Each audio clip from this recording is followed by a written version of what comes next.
Halo teman-teman semua, kembali lagi di channel Mimicry Power. Jadi di video kali ini kita akan membahas topik baru, yaitu tentang anatomi pada tag HTML. Nah, di video sebelumnya kita telah mempelajari tentang dokumen HTML sederhana, dan di video kali ini kita akan secara sederhana atau simple mengetahui tag anatomi pada tag HTML itu sendiri. Nah, di sini sudah ada satu slide di mana contohnya adalah tag P yang mempresentasikan sebagai paragraf. Nah, ini ada opening text sama closing text-nya. Nah, konten yang dilingkupi oleh sebuah tag HTML itu ada di bagian tengah ini, di mana si konten ini contohnya kan tag HTML-nya tag paragraf. Jadi si konten ini akan ditampilkan sebagai konten bentuknya yang paragraf. Nah, di dalam anatomi HTML ini kan mempunyai opening tag dan closing tag. Di opening tag itu kita bisa meletakkan atribut-atribut elemen HTML. Contohnya kita bisa buat kelas. Nah, kelas ini misalnya kita buat kelas color untuk membuat warna pada paragraf ini. Di sini nilai atributnya itu bisa dibungkus dengan petik 2 atau petik 1, tergantung teman-teman semua. Misalnya mau pilih yang petik 2 bisa pakai petik 2 untuk seterusnya, atau yang petik 1. Nah, jadi tidak hanya atribut kelas, ada atribut ID dan atribut-atribut lainnya yang bisa kita pelajari nanti seiring kita belajar elemen HTML. Nah, pada tag HTML ini tanda ini tidak bisa berpisah dengan nama elemen yang ada di sini. Misalnya ini elemen paragraf, tanda ini tidak boleh dibuat dengan spasi, jadi harus berdempet.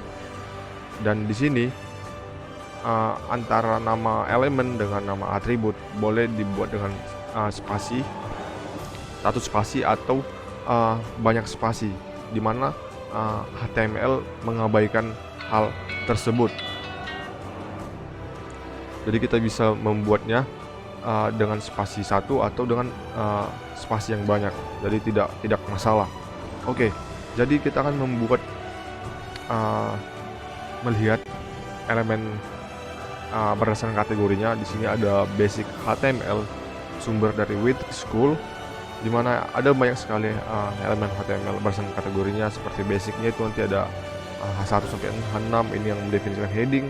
Ada paragraf, ada BR yang akan kita pelajarin, itu membuat single line break atau kayak baris baru HR, membuat kayak garis horizontal, baru ada mendefinisikan komen, dan ada elemen formatting, terus ada elemen forms dan input yang kita akan bahas di video terpisah.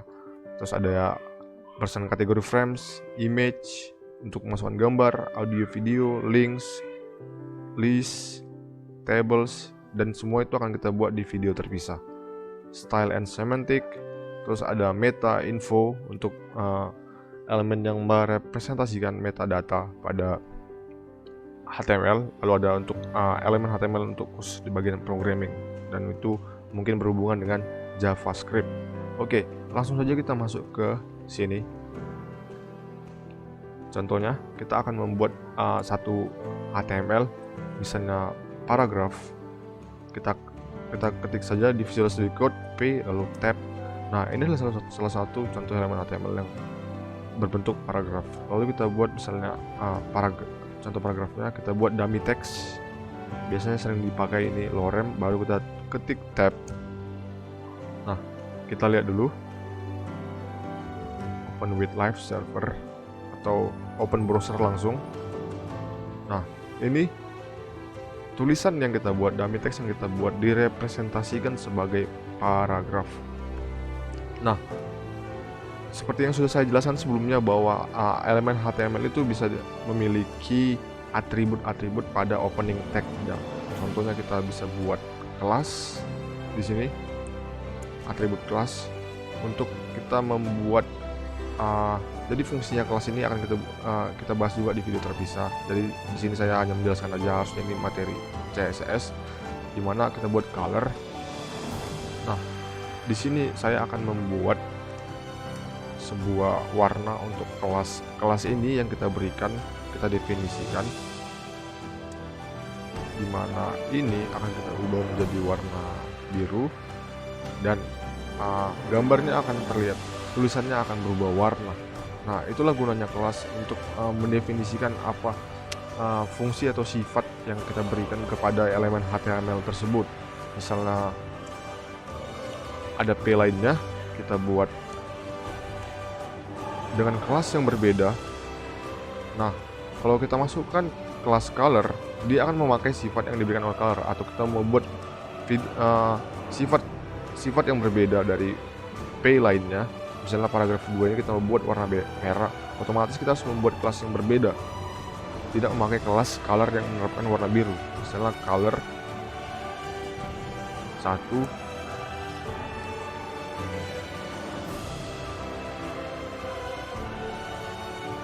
yang membuat warna merah. Nah, jadi dua paragraf ini, dua elemen HTML yang sebenarnya menggunakan tag yang sama, dan kita ingin membuat warnanya berbeda.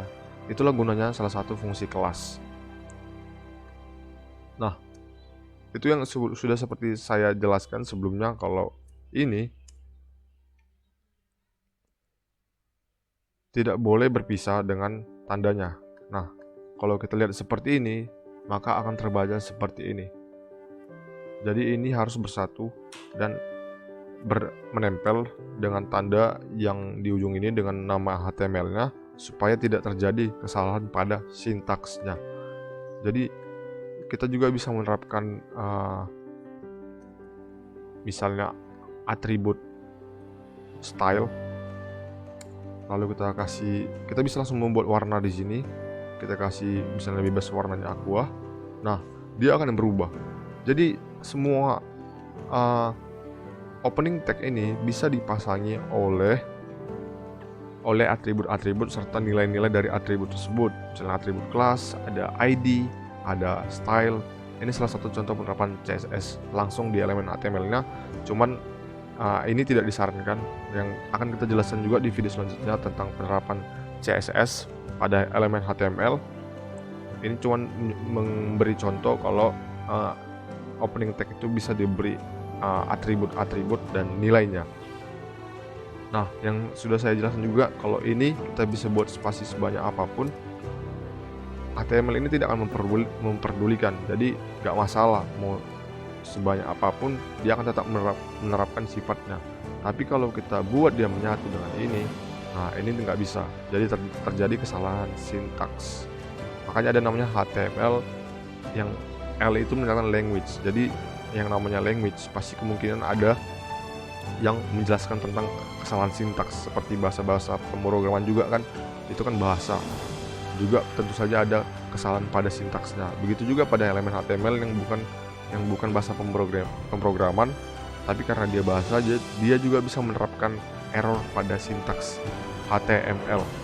Nah, mungkin itu saja penjelasan dari analogi HTML yang sudah saya jelaskan untuk video kali ini secara simple.